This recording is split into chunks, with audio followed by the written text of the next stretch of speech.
ஜெயலலிதாவின் மரணம் குறித்து நீதி விசாரணை நடத்த வேண்டும் என்பதை வலியுறுத்தி பன்னீர்செல்வம் தரப்பினர் உண்ணாவிரத போராட்டத்தில் ஈடுபட்டுள்ளனர். அது குறித்த தகவல்களை செய்தியாளர் ரமேஷிடம் கேட்கலாம்.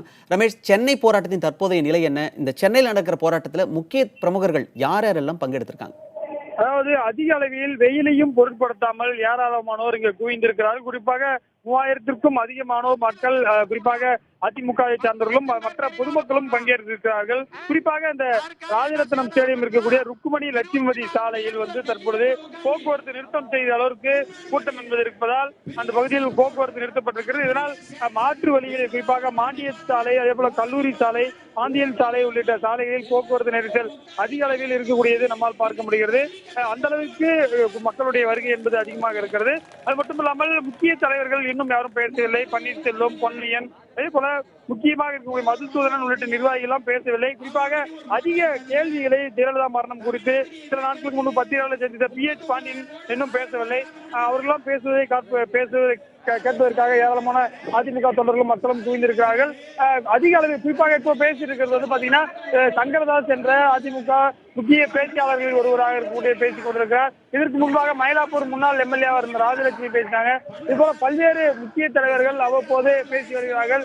JCB பிரபாகர் பேசும்பொழுது விசாரணை கமிஷன் வைத்தால் அதை குறிப்பாக பன்னீர்செல்வத்தை விசாரிக்கும் பொழுது அவர் பல முக்கிய ரகசியங்களை அந்த விசாரணை கமிஷன் முன்பு தெரிவிப்பார் என்று சற்று முன்பாக இங்க பேசும்பொழுது பேசினார். அது மட்டுமில்லாமல் தொடர்ச்சியாக ஒவ்வொரு தலைவர்களாக பேசியிருக்கிறார்கள்.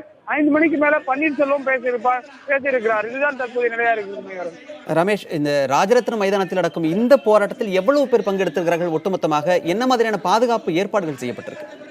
கிட்டத்தட்ட 3000க்கும் அதிகமானோர் பங்கேற்றிருக்கிறார்கள். தற்பொழுது வெயில் அதிகமாக இருந்தாலும் கூட அதிக அளவிலான வருகிறார்கள். தற்பொழுது மதிய உணவுக்காக ஒரு சில பேர் பயந்து செல்லக்கூடிய நம்மால் பார்க்க முடிகிறது.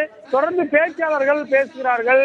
பன்னீர்செல்வம் குறித்து ஜெயலலிதா பேசிய அந்த ஆடியோவை அடிக்கடி ஒளிபரப்பிக் கொண்டிருக்கிறார்கள். ஏற்கனவே அவர் எந்த அளவுக்கு சிறப்பாக செயல்பட்டார், அவர் முதலமைச்சர் பொறுப்பையே திருப்பியும் என்னிடம் கொடுத்து விட்டார் என்பது போன்ற ஜெயலலிதா பேசிய விஷயங்களும், அதே போல இங்க OPS அணியில் இருக்கக்கூடிய IT விங் சார்பாக கையெழுத்து இயக்கம் நடத்துகிறார்கள். குறிப்பாக அப்ளிகேஷன்ஸ், IT விங்குடைய தலைவராக இருக்கக்கூடிய செயலாளராக இருக்கக்கூடிய ராமச்சந்திரன் தலைமையில் ஏராளமானோர் இங்க அந்த பணியிலும் ஈடுபட்டு வருகிறார்கள். குறிப்பாக 30 ஆண்டுகளுக்கு முன்பு நடந்தது இது போன்ற ஒரு ஆளுங்கட்சியை எதிர்த்து அந்த ஆளுங்கட்சியில் இருக்கக்கூடிய மற்றொரு அணியே ஒரு போராட்டம் நடத்துவது என்பது 32 ஆண்டுகளுக்கு பிறகு ஏற்கனவே இதே போன்று ஜெயலலிதா ஜானகி அணி இருந்த பொழுதுதான் இது போன்ற ஆளுங்கட்சிக்கு எதிராக அணியில் அது போன்ற போராட்டம் நடத்தியதாகவும், தற்பொழுதுதான் 30 ஆண்டுகளுக்கு பிறகு இது போன்ற ஆளுங்கட்சிக்கு எதிராகவே, அதாவது குறிப்பாக அதிமுக கொடிகள் பறக்க விடப்பட்டு ஜெயலலிதா ஆதரவு போஸ்டர்கள் ஒட்டப்பட்டு ஆங்காங்கே பேனர்கள் வைக்கப்பட்டு ஆளும் அரசுக்கு எதிராக ஒரு போராட்டத்தை நடத்தி கொண்டிருக்கிறார்கள். அரசியல் விமர்சகர்களால் பார்க்கப்படுகிறது.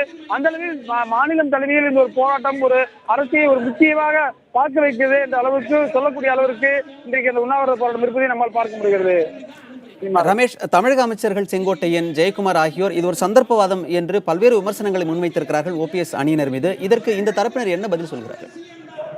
குறிப்பாக இங்க பேசக்கூடிய ஒவ்வொரு பேச்சாளர்களும் கேட்பது என்னவென்றால், பன்னீர்செல்வம் முதலமைச்சராக இருக்கும்போது போயஸ் தோட்ட செல்லத்தை அரசுடைமையாக்குவேன் என்று உத்தரவு போட்டால் அந்த உத்தரவு தற்போது எந்த நிலையில் இருக்கிறது என்ற ஒரு கேள்வி எழுப்புகிறார்கள். இப்ப இருக்கக்கூடிய அரசு என்பது ஒரு தந்திரவாத அரசு என்று அவர்கள் சொல்கிறார்கள். குறிப்பாக அதிமுக பொதுச் செயலாளர் சசிகலா, துணை பொதுச் செயலாளர் CTV தினகரனை அதிக அளவில் விமர்சனம் செய்து இங்க இருக்கக்கூடிய பேச்சாளர்கள் பேசுகிறார்கள். குறிப்பாக குடும்ப ஆதிக்கம் அதிமுகவில் அதிகரித்து விட்டதாக சில புகார்களை இவர்கள் தெரிவிக்கிறார்கள். இதுதான் தொடர்ந்து பேச்சாளர்களுடைய பேசக்கூடிய முக்கியமான கருத்துக்களை நம்மால் பார்க்க முடிகிறது. ரமேஷ், ஜெயலலிதாவின் மரணம் குறித்து நீதி விசாரணை நடத்த வேண்டும் என்பதை வலியுறுத்தி பன்னீர்செல்வம் தரப்பினர் உண்ணாவிரத போராட்டத்தில் ஈடுபட்டு வருகிறார்கள். விரிவான தகவல்களை வழங்கியமைக்கு நன்றி ரமேஷ்.